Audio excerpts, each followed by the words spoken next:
bienvenidas. Buenas tardes, licenciada.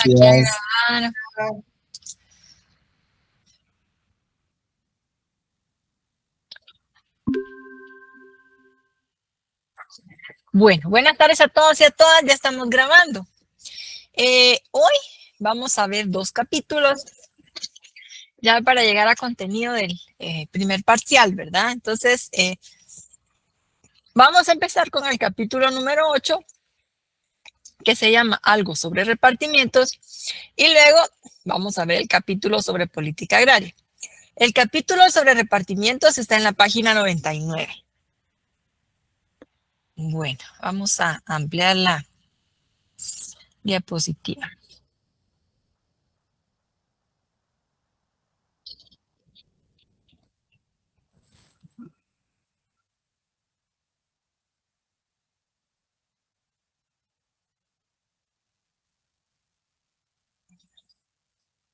Ok, bueno.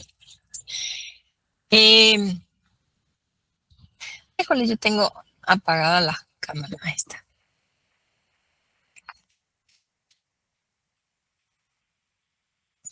Ok, pues en este capítulo nosotros vamos a hablar de la principal institución económica de trabajo forzado que existió durante la época colonial.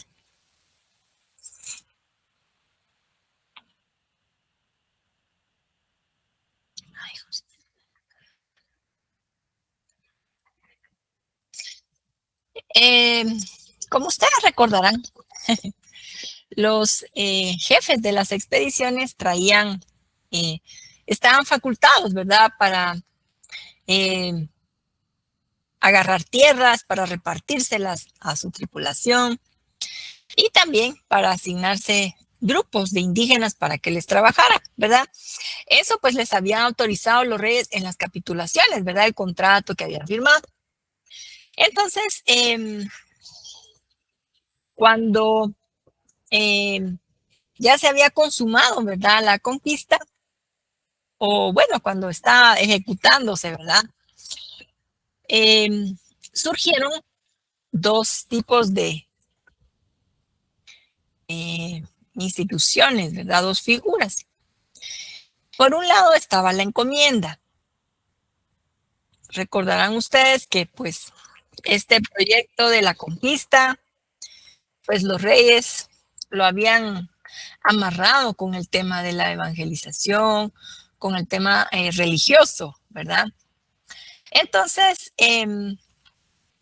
por un lado estaba la encomienda, que consistía en que a un conquistador, al cual se le llamaba encomendero, ¿verdad?, le asignaban 1, 2, 3 pueblos de indios para que este encomendero se encargara de velar porque esos indígenas fueran evangelizados.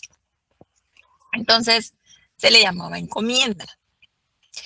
Pero también, a la par de esa encomienda que había que ver por la salvación de sus almas, también estaba el repartimiento, porque esos indígenas encomendados también se le asignaban para que le trabajaran sus tierras al encomendero y para que le pagaran impuestos.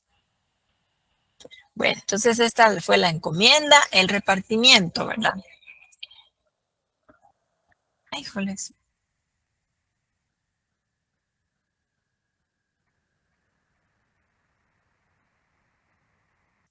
Fíjense que voy a tener que quitar la presentación porque se trabó. Ahorita la volvemos a poner, no sé por qué se trabó. A ver si ahí ya corre. Ahora sí. Bueno, entonces, en la época colonial, funcionaron varios tipos de repartimiento. El término repartimiento significa acto de repartir o de distribuir. Vamos a ver entonces en qué consistía. Al inicio surgieron precisamente, ¿verdad?, derivado de la conquista, surgieron 2 tipos de repartimiento.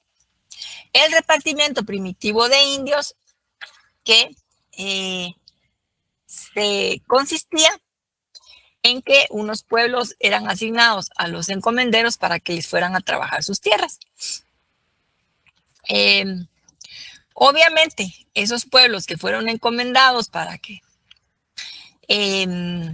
pues, se supone que fueron aquellos poblados que de manera estratégica sí se rindieron cuando les fueron a leer el requerimiento y a decirles que aceptaran la autoridad del Papa y de los reyes de España. ¿Sí? A la par de ese repartimiento de indios, surgió otro, ¿verdad? Un repartimiento de tierras.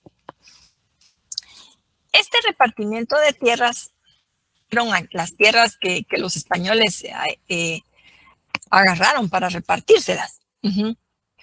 Y resulta que fueron las tierras de los pueblos que no se habían sometido, ¿verdad? Que no fueron, que estaban rebeldes o que dieron pelea, ¿verdad? Para que los sometieran los españoles. Cuando leyeron ustedes aquel documento, el requerimiento, ¿verdad? ¿Se acuerdan que ahí decía que de una vez les iban leyendo, ¿verdad? A los indígenas que si ellos no se rendían, les iba a ir muy mal, ¿verdad? Que les iban a hacer la guerra, que los iban a esclavizar, que los iban a despojar. Entonces, por eso, cuando los conquistadores iban a leer este documento, lo hacían de forma muy mañosa, ¿verdad? Porque no les convenía que los indígenas se rindieran. Precisamente para esclavizar más indígenas y para quitarles sus tierras, ¿verdad? Entonces, el repartimiento de tierras era bueno, el que hicieron los conquistadores, quitándole, apropiándose, ¿verdad? De las tierras de aquellos poblados que se habían resistido, ¿verdad? Que no se habían rendido. Ok. Entonces, hablamos en esa primera etapa de la conquista de repartimiento primitivo de indios y repartimiento de tierras. No sé si vemos ahí si entendemos en qué consistía cada uno.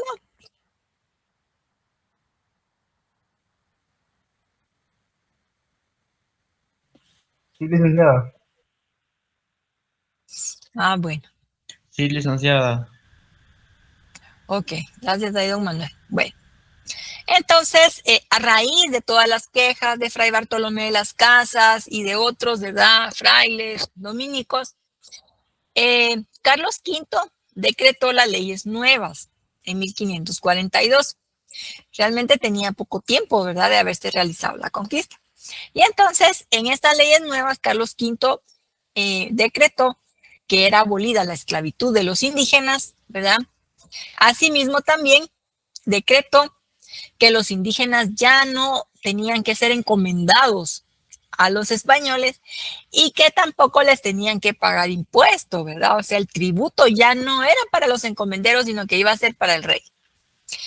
Esto fue a motivo de un montón de protestas. Los conquistadores y sus herederos amenazaron con que, entonces, si nos tratan así de mal, si nos dejan sin trabajadores, ¿qué vamos a hacer, verdad? Si nosotros aquí venimos de jefes, en fin, ¿verdad? Entonces hicieron una gran protesta. Hicieron mucho berrinche y le dijeron al rey que si estaba así el asunto, que mejor se regresaban a España, ¿verdad? Que ahí se quedara él con sus posesiones. A raíz de esto, pues el rey cedió, ¿verdad? Y entonces surge allí otro tipo de repartimiento de indios que se conoce como repartimiento feudal. ¿En qué consistía este repartimiento? El rey lo había plasmado, ¿verdad?, en un decreto que los encomenderos tenían que pagar a los indígenas por cada día de trabajo, pero pues se hacían los locos, ¿verdad? Bueno, entonces la primera forma en la cual funcionó ese repartimiento feudal fue el sistema por tandas. Este consistía en que a los indios, los hombres, ¿verdad?, varones de un poblado, los dividían en 4 grupos. De esta forma, cada grupo iba a trabajar una semana a las tierras del encomendero. De esta forma podían trabajar los indígenas sus tierras para poderse alimentar, para poderle también tributar al rey, ¿sí? Entonces, sistema por tandas, cada grupo de indígenas, digamos, si había 100 hombres en edad de ir a trabajar en la comunidad, cada grupo de 25 se iba el lunes tempranito, regresaba el domingo en la noche. El segundo grupo, pues igual, siguiente lunes se iba y regresaba domingo en la noche. Posteriormente, el repartimiento se modificó y los pueblos de indios ya no estaban obligados a ir durante todo el año a trabajar a las haciendas de los encomenderos, sino que más bien iban por temporada, es decir, en la época de siembra o en la época de cosecha, ¿verdad? En la actualidad todavía podemos ver que hay muchos indígenas que se desplazan a la costa sur para el corte de la caña o a lugares donde hay café, ¿verdad? Para el corte del café, para las épocas, ¿verdad? De siembra o sobre todo para la cosecha, ¿sí? Entonces viene de esta época esas prácticas. ¿Por qué se dio esto? Pues porque la población mestiza fue creciendo. Y fíjense que los mestizos muchos se fueron a trabajar a las fincas. Y a cambio de estar ahí, de que le trabajaran las tierras al encomendero, pues les daba un pedacito de tierra para que vivieran ahí y que trabajaran, ¿verdad? Bueno, entonces, ese repartimiento feudal primero fue de tandas, ¿verdad? Y después pasó a ser un repartimiento por temporadas. Surgieron otros dos tipos de repartimiento, que estos eran puro negocio de los corregidores. ¿Recuerdan ustedes quiénes eran los corregidores?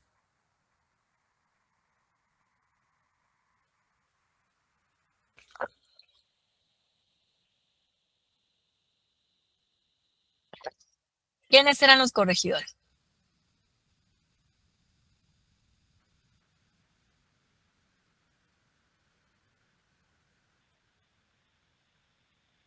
Los que cuidaban a los trabajadores. Gracias, Randy.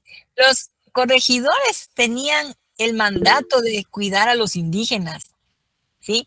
Y eran los que estaban encargados de cobrar el tributo, ¿verdad? Que el tributo, pues, era el impuesto que pagaban los indígenas. Entonces, los corregidores tenían ese mandato. Entonces, eran los que tenían una relación directa, ¿verdad? Con los pueblos de indios. Pero se aprovecharon bastante, ¿verdad? Porque fíjense que ellos crearon estos dos tipos de repartimiento. El de mercancías, que consistía en una venta forzada de herramientas, sobre todo herramientas, a veces ropa, ¿verdad? Digamos que los corregidores venían a la capital y compraban, ¿verdad? Bastante herramienta ahí, lo que tuvieran, lo que les vendieran barato, ¿verdad? En liquidación. Y entonces se iban y entregaban en los pueblos de indios esas herramientas que tenían que ser repartidas en cada casa, ¿verdad? Y los indígenas no podían negarse a comprarlas. Entonces, por eso decimos que era una venta forzada de herramientas, a veces también de ropa u otros productos, lo que los corregidores quisieran, ¿verdad? Se les antojara. Y aunque no lo necesitaran, no lo quisieran, pues sí, lo tenían que agarrar y lo tenían que pagar a precios bastante altos. Además, también funcionó el repartimiento de hilazas. Este afectaba pues a las mujeres indígenas. Funcionó en áreas de Occidente, donde las mujeres se dedicaban a tejer, ¿verdad? Entonces lo que hacía el corregidor, era que le entregaba a cada mujer indígena un quintal de algodón y entonces se lo pesaban, mire, aquí va su quintal, va. Pero me lo va a entregar dentro de un mes y dentro de un mes entonces yo lo quiero convertido en hilo para candelas, ¿sí? Y tiene que pesar igual. Si no, eran azotadas, ¿verdad? Obviamente, al momento de trabajarlo, pues iban perdiendo, ¿verdad? Peso, se le quitaban todas las ramitas, en fin. Y entonces lo que hacían las mujeres indígenas era, pues, ir a ver dónde conseguían más algodón, ¿verdad? Poner ahí sí que, o empeñar algo para completar el peso, ¿verdad? De lo que tenían que entregarle al corregidor, porque si no eran castigadas, ¿verdad? Eran azotadas. Y este repartimiento de hilazas al principio se les dejaba una vez al año, después pasaba a ser 2 veces al año y así, ¿verdad? Sí, ¿qué tal? ¿Qué dice Alfredo? Algo así sucede aquí por donde vivo, licenciada, en el tema de las personas que hacen wipe. Cada semana viene un pick-up a dejarles un costal, por ejemplo, ya pesado, y a la semana siguiente ellos vienen y les pagan. Bueno, primero como que se los venden, va, se los venden a la persona a tanto precio, y luego ya se lo compra a la misma persona, el mismo viene a recogerlo, pero ya le paga creo que 2 quetzales por la hecha de wipe, ya lo tienen que volver bolas de wipe, ¿verdad? Pero sí, yo intenté la pasada comprarle a una señora y me dijo no, porque yo tengo que entregarle completo el peso que me dieron. Entonces ahí sí, algo así me recordé con lo suyo. Ay, mire, Alfredo, qué interesante. ¿Y usted vive aquí cerca, en la capital, no? Aquí cerca, ¿no? Sí, sí, aquí sobre el periférico. Ay, mire, sí, es una forma de trabajo que miren, entonces se ha tomado también, ¿verdad? Y en la actualidad, pues es más económico para ellos porque la gente está en su casa trabajando, ¿verdad? No gastan en luz, en local, en en como que prestar, ¿verdad? De tener un local preparado para que la gente esté ahí trabajando, ¿verdad? Entonces, sí, son varias personas. El pick-up viene con 10, 15, 20 costales y ahí están las señoras, ellos compran, luego lo hacen durante la semana, lo vuelven a subir y se los compran a más precio, ¿verdad? mire, gracias Alfredo, qué interesante. ¿Qué dice? Ah, don Manuel dice, aquí 12 Avenida de la zona 11. Ah, mire, también con Guaype, porque usted nos compartió ahí que usted trabajaba en algodón. Mire, pues, sí, son otras formas, ¿verdad? De que las personas tengan un ingreso, ¿verdad? Pero no crea realmente una relación ahí laboral, ¿verdad? Pero sí, es una forma en la que las personas pueden, ahí sí que tener, generar algo, ¿verdad? Ya. Lo bueno es que no, bueno, la diferencia, podríamos decir, es que no está esa pena, ¿verdad? De los azotes y todas esas cuestiones, ¿verdad? Y en el contexto actual, como les decía, pues también los dueños de esa materia prima, ¿verdad? Y quienes compran el wipe ya hecho, pues, ahorran bastantes costos, ¿verdad? Sí, al final estos se dedican tal vez no sé si lo compran al final, pero yo he visto que son los sobrantes de las telas que desechan las maquiladoras. Entonces ellos prácticamente no invierten en eso, simplemente lo van a recoger, lo transportan y luego lo venden por wipe ya hecho. Ay, mira, Alfredo, qué interesante, ¿verdad? Porque sí, los mismos dueños de maquila, dice usted, ¿verdad? Que puedan aprovechar los restos de las telas. Sí, sí, me imagino que si lo venden a ser así, qué sé yo, Barato. por lo que ellos tienen, ¿va? En lugar de, como ellos tienen que desechar todo eso al final, porque no les sirve, en lugar de pagar un extractor de camión, ellos venden esa parte, ¿va? O sea, al final se benefician los más grandes, ¿va? Sí, pues por picopada o dependiendo, ¿verdad? Podría ser. Sí, sí, me imagino que sí hacen. Mire, gracias Alfredo. Y también ahí a don Manuel, muchas gracias ahí por los comentarios. Bueno, entonces, estas fueron las 5 formas de repartimiento que funcionaron acá en Guatemala, ¿verdad? Todavía el de hilazas, hasta antes de la independencia todavía estaba realizándose, ¿verdad? Ahora, los tipos de... Ay, solo, a ver si que venía ingresando alguien. El tipo de repartimiento por temporadas, pues ahí sigue, ¿verdad? Vigente. Muchos campesinos que su tierra en el altiplano o en algún otro lugar tal vez no produce tanto, ¿verdad? Para completar su ingreso, en la época de la cosecha bajan a la costa, pues a trabajar en las grandes plantaciones, ¿verdad? Bueno, entonces nos vamos a pasar a la siguiente presentación. Y entonces, ahora vamos a hablar acerca de la política agraria colonial. Estaríamos en el capítulo, a ver, quiero ver, sí, ya se está viendo la presentación. Va. Entonces, la política agraria colonial está en el capítulo número 9, que se llama Política Agraria Colonial y los orígenes del latifundismo en Guatemala, ¿verdad?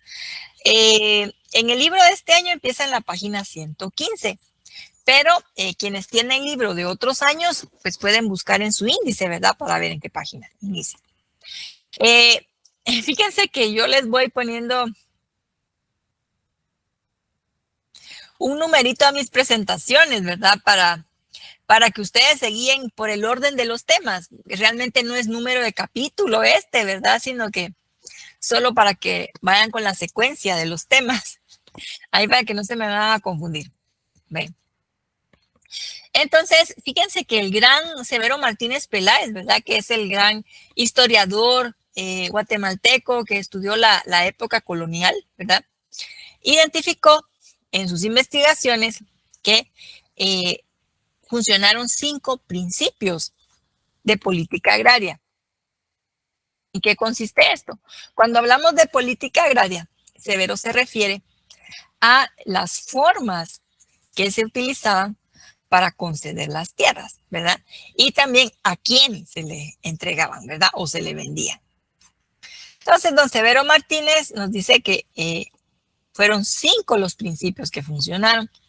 El primero era el principio de señorío. Ahí sí que todo lo que todas las tierras le pertenecían al rey, ¿verdad? Los conquistadores, ellos tomaban posesión, pero siempre en nombre de la corona, no podía ser a título personal, porque a eso se habían comprometido en la capitulación y firmaron, y etcétera, ¿verdad? Su contrato. Bueno. Por consiguiente, al pertenecerle todas las tierras al rey, solo el rey estaba facultado para regalarlas, cederlas, rifarlas, prestarlas, ¿sí? Solo él tenía esa facultad. Entonces, cuando los conquistadores vinieron y empezaron a agarrar tierras y a repartírselas a su gente, obviamente se mandaba un informe hasta España y entonces el rey era el que autorizaba. Ah, vaya, sí, está bien, autorizo cómo se repartieron las tierras, tales personas. Bueno, entonces el rey era el que les otorgaba, ¿verdad? Esa propiedad. Bueno, el principio de señorío. Y el rey se quedó con algunas tierras, a las cuales les llamaban tierras realengas. Ahí como su inversión, ¿verdad? Bueno. Luego surgió otro principio, que era el de la tierra como aliciente. Este principio tiene que ver con el hecho de que los reyes, pues como ellos no tenían dinero para mandar a sus soldados, ¿verdad? A su gente a conquistar los territorios del Nuevo Mundo. Entonces, a todos esos empresarios, emprendedores, comerciantes que llegaron aquí para ayudarles con la conquista, les ofrecieron un premio, ¿verdad? Para cuando ellos llegaran. Entonces, cuando hablamos de aliciente, quiere decir como un incentivo, ¿verdad? Algo que motiva, ¿verdad? Que causa más interés, ¿verdad? En hacerlo. Entonces, el premio de los conquistadores era que ya cuando efectivamente ellos lograran llegar a las Indias y lograran conquistar unos poblados, pues se les iba a premiar, ¿verdad? Con tierras, que pues la tierra les iba a ayudar a generar riqueza, ¿verdad? Bueno, sí, entendemos este término de aliciente.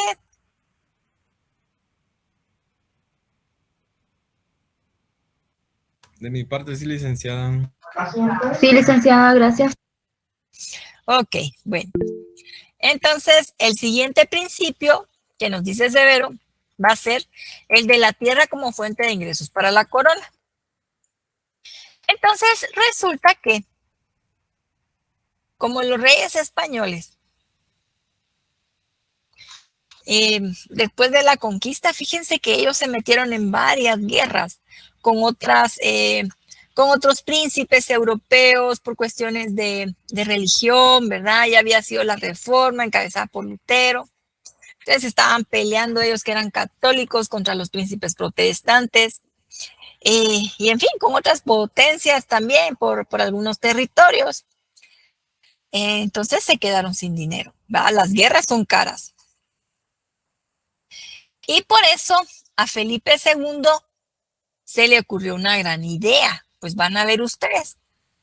Fíjense que pidió un informe, ¿verdad? Y resulta que de las tierras que eran del rey, las tierras realengas, ¿verdad? Las que viajó para él, se dieron cuenta que los vecinos habían ido como que corriendo los límites, ¿verdad? Y pues como el rey ni se daba cuenta ni llegaba, ¿verdad? Ni viajó a América a conocer ni nada. Entonces, los vecinos iban corriendo y corriendo cada vez más pues aquí vamos a poner un corralito, corramos la cerca y en fin, entonces como que se iban apoderando también de partes, ¿no? De los terrenos del rey. Y entonces se le ocurrió una gran idea. Y para lo cual emitió 2 reales cédulas. En la primera real cédula dice, hay que expulsar inmediatamente a esos abusivos que están invadiendo mis tierras. Y en la segunda real cédula, o sea, las 2 de la misma fecha, de 1591. Y entonces, la siguiente real cédula, pues sí, aunque están invadiendo, pero si esas personas tienen para comprar y tienen buenas intenciones y en fin, véndanselas, ¿verdad? Entonces dijo, bueno, entonces a vender las tierras para a partir de ahí agenciarse de dinero, ¿verdad? Fondos para seguir peleando, para seguir gastando en armas, ¿no? Entonces, este va a ser el principio de la tierra como fuente de ingresos para la corona.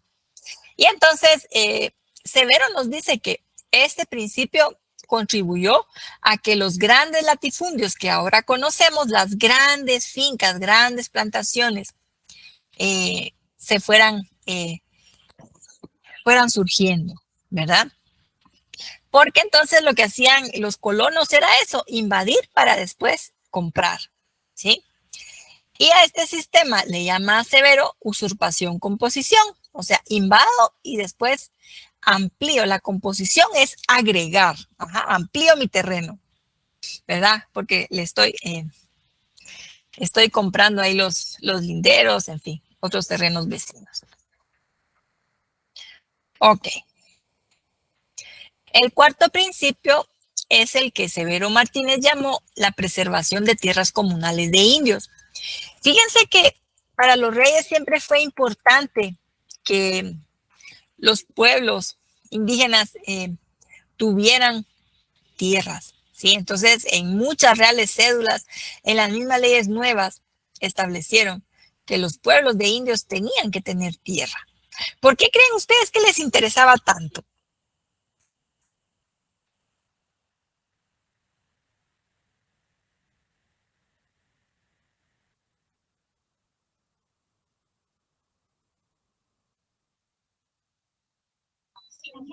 Para que sembraran y luego le quitaban lo que ellos sembraban. Bien, dice ahí Eddie, para que ellos sembraran. ¿Qué más? ¿Qué dicen los compañeros? ¿Qué dice Giovanni? Para que pudieran seguir viviendo. También, ¿verdad? Para que sobrevivieran, que tuvieran que comer. ¿Qué más? Para tenerlos contentos, tal vez. igual para tenerlos contentos. Fíjense que hubo épocas en las que indígenas se huían y se iban a la montaña, ahí se escondían. Malinchismo, dice Freddy. No sé si Freddy dice malinchismo y en qué sentido sería o cómo.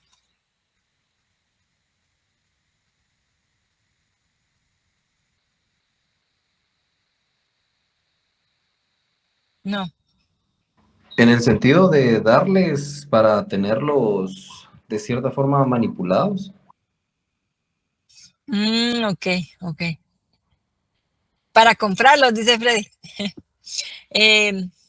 También mencionaba ahí don Eddie, ¿verdad? Esto de que luego les iban a quitar, porque pues obviamente tenían que pagarle el tributo al rey, ¿verdad? Entonces, era necesario para la sobrevivencia de los indígenas. Fíjense que hubo épocas en las que bajó mucho la población indígena. Sí mencionamos, ¿verdad? Que por la guerra muchos hombres murieron, por las enfermedades, en fin, hubo varias causas, ¿verdad? Y entonces los reyes se preocuparon. También fíjense que hubo, por ejemplo, de Honduras, estuvieron exportando indígenas, los mandaban para que ayudaran a los conquistadores que iban más al sur, ¿verdad? Allá a conquistar o mandándolos a las islas del Caribe, que ahí no había. Entonces empezaron a escasear. Y entonces era como para garantizar que estuvieran ellos bien, ¿verdad? Que pudieran tener más familia, que se alimentaran y que tributaran, ¿verdad? Porque, ¿cuál era la importancia ahí de los indígenas para los conquistadores, para los colonos españoles? Generar más ingresos, licenciada. Más ingresos, decía la compañera muy bien. Fíjense que por ahí se juntó con otro compañero que algo quería decir, pero no lo entendí. Chica, solo mano de obra barata. Así es, mano de obra, ¿verdad? Que al principio era gratis. Y fíjense que, aunque en el repartimiento el rey sí les dijo que le pagaran un real diario a los indígenas que iban por tandas y todo, los encomenderos siempre se hacían los locos, ¿verdad? Y para no pagar lo que correspondía, ¿sí? Y además, como no circulaba mucha moneda, no había mucho metal para las monedas, ¿verdad? En ese entonces también les daban en especie y muchas veces les pagaban con, creo que se llama guarapo, ¿verdad? No, destilado de la caña. Entonces ellos también motivaron mucho alcoholismo, ¿no? Entre los indígenas. Bueno, entre la población indígena. Bueno, entonces, para hablar de las tierras indígenas, ¿verdad? Ya dijimos que los reyes pues se preocuparon porque tuvieran ellos dónde vivir y cómo garantizar su sobrevivencia, ¿verdad? Y fíjense que los españoles pues los fueron reubicando a los indígenas. Los poblados indígenas de ese entonces eran como vemos en el campo, ¿verdad? Que una casita está por allá en un cerro, la otra está más lejos, como a unas 2, 3 cuadras y así, dispersas. Entonces lo que hicieron ellos fue crear nuevos poblados para tener a la gente del pueblo todos juntos, ¿verdad? Para tenerlos contados, ubicados, ¿verdad? Y a todos los trabajadores. ¿Ven? Entonces, los pueblos que tenían un parque central, ¿verdad? Una plaza con su fuente y pues alrededor la Muni, aquí el mercado, de otro lado la iglesia, de otro lado pues ahí la milicia, ¿verdad? Entonces, y pues ahí los fueron ubicando, ¿verdad? Y al estilo pues así por cuadras, ¿no? Entonces, los pueblos de indios tenían 2 tipos de tierras y eso estaba en la ley, ¿verdad? El primer tipo de tierra eran los ejidos. Los ejidos eran una porción de tierra que quedaba alrededor del pueblo y se establecía que era, por ejemplo, para que salieran a recoger ramas, ¿verdad? Para hacer fuego, o que pusieran a secar su cerámica, a secar maíz, para que tuvieran ahí algunos sus animalitos, ¿verdad? Y luego también estaban las tierras comunales. Las tierras comunales eran las tierras para sembrar, que podían estar a la par del pueblo, alrededor, o que podían estar más lejos. Lo que encontró don Severo es que a veces no se cumplía mucho lo de los ejidos, pero que las tierras comunales siempre, ¿verdad? Ok. El último principio que encontró Severo Martínez fue el que llamó el bloqueo agrario de los mestizos. Fíjense que como Severo hizo un trabajo en el archivo de Indias, ¿verdad? Viendo todos los documentos, las reales cédulas, las ordenanzas. Entonces, él se dio cuenta que, a diferencia de otros grupos, la corona nunca emitió reales cédulas en donde se estableciera hay que asignarle tierras a los mestizos. O tampoco ordenanzas donde se autorizara la fundación de poblados de mestizos. Entonces, Severo Martínez lo interpreta como que la intención de la corona era aprovechar toda esa mano de obra de los mestizos, que cada vez iban naciendo más y más mestizos, ¿verdad? Para que se fueran a trabajar a las fincas. Entonces, porque sí sabemos quiénes eran los mestizos. Sí, licenciada, la mezcla de los indios con los españoles. Así es, Pamela, muchas gracias. Entonces, fíjense que fueron surgiendo, hubo mucho mestizaje. Españoles con indígenas, indígena con negro, negro con español, así un montón de mezclas. Y lo que pasaba era que los mestizos eran rechazados. Los españoles no los querían, ¿va? Porque, ay, no es completamente español. Y en los pueblos de indios, pues tampoco los aceptaban mucho, sobre todo, pues como a raíz de la violencia que habían ejercido los españoles contra mujeres indígenas, en fin. Entonces, los mestizos fue un grupo de población que fue creciendo cada vez más y más y que estaban en un intermedio, ¿verdad? Ahí sí que no eran ni de aquí ni de allá. Y al ser rechazados, discriminados, pues se iban ellos y no tenían derecho a tierras, ¿verdad? Como los del pueblo de indios. Entonces, se iban a vagar. También por eso surgieron versiones de que los mestizos son ladinos, que son aprovechados, que son asaltantes, en fin. Y bastantes, pues, se iban a buscar trabajo a las haciendas, ¿verdad? A las parcelas. Y ahí la idea que se les ocurrió a los encomenderos fue decir, bueno, sí, les voy a dar su parcelita, su pedacito de tierra, para que se quede ahí a vivir, y a cambio de que yo le estoy dando ese pedacito, usted me trabaja mis tierras gratis, ¿sí?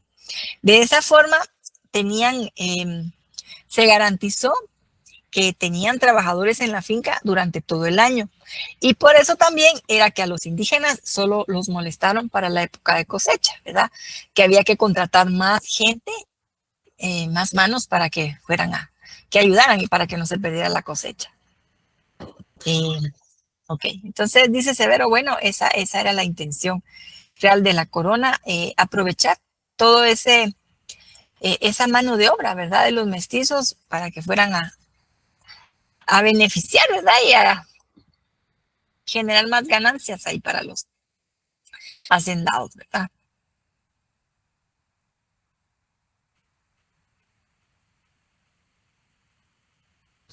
Bueno, entonces, no sé si tengamos algún comentario, alguna duda sobre estos dos temas, estos dos capítulos que ahorita platicamos, estos temas.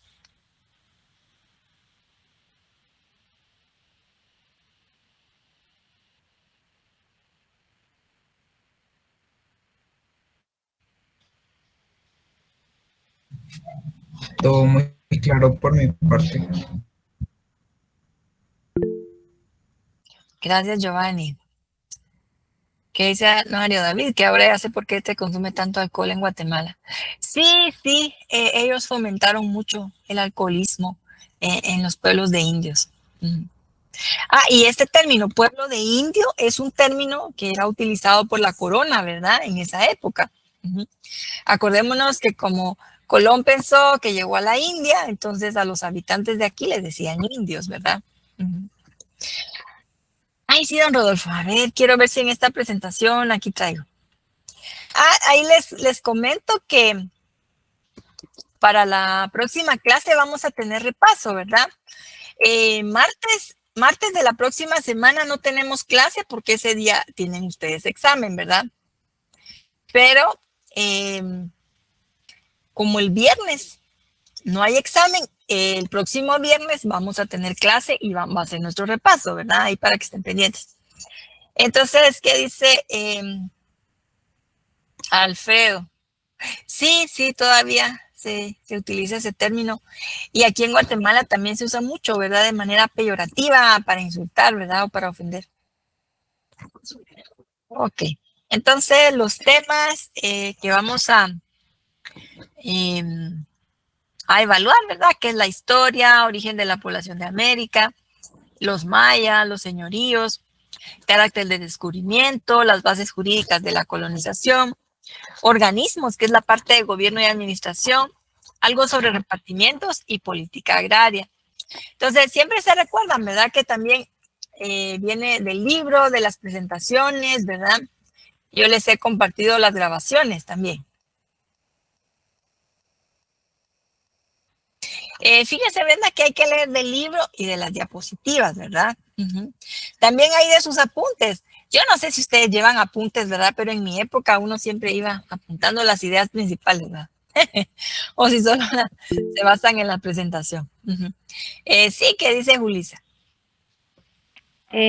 Yo pues vuelvo a hacer el repaso de lo que nos coloca, ¿verdad, licenciada? Entonces ahí empiezo como que más tranquila a sacar mis apuntes ya de lo que usted nos coloca en el Classroom. Ah, muy bien. Ay, qué bueno, Julissa. Entonces ahí va usted avanzando a la par, ¿verdad? Ok, a ver qué dicen acá en el chat. Fíjense, jóvenes, que seguramente vamos a hacer el examen en Classroom porque yo la verdad he tenido un montón de inconvenientes, ¿verdad?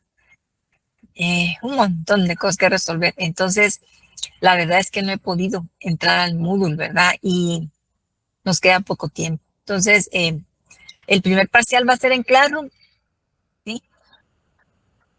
Bueno, no sé si tengamos alguna otra duda.